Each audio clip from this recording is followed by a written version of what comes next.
Hey, Laura Harlicka here with my final reflections for TEL 410, Leadership and Advocacy in Education. This has been a class full of learning skills and knowledge that directly relate to my work with people. We've looked at leadership styles, how to code and evaluate material, how to assess the needs of a group to see if they need an advocate, and then we looked at existing advocacy programs and how to get involved in a community of practices in order to gain more valuable resources through networking. For this signature assignment, I focus my advocacy on children that live in low-income apartment complexes and how to bring the principles of emotional intelligence to their daily life.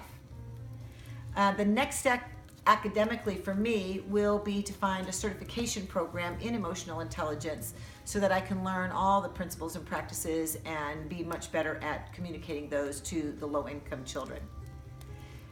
I am currently communicating with the Yale Center of Emotional Intelligence. They have a program designed for school districts, and I would like to take their program material and turn it to an after-school program. Emotional intelligence identifies that emotions drive learning, decision-making, creativity, relationships, and health, which is exactly what children living in poverty need. While I can't provide a physical solution to their financial situation, I can help them identify their emotions, learn how to respond instead of react, and how to consider the pros and cons of every situation and solution that is at hand. During this advocacy class, my volunteer work with Boys and Girls Club after-school program did have an unexpected outcome. I went in thinking that I would be able to experiment with some emotional intelligence activities and open up a dialogue with several students to find out what their actual emotional struggles were. The program that I volunteered in was not really set up for that type of program. There really wasn't an opportunity to do one-on-one. It was more just monitoring a group activity that was already planned for them. So in the future, what I would do differently is I would provide an organization that I'm working with a full written plan, including details. I did provide them a plan this time, but it was more just what dates and times I would be there. So in the future, I would plan an exact written plan, tell how many groups, how many children in each group, and what the time frame of working with those children would be. The impact of this project has been twofold for me. First of all, it has motivated me to learn about the new community that I live in. This small town environment is much different from the large city that I relocated from, and I have learned that each city handles poverty, children, and volunteer groups differently.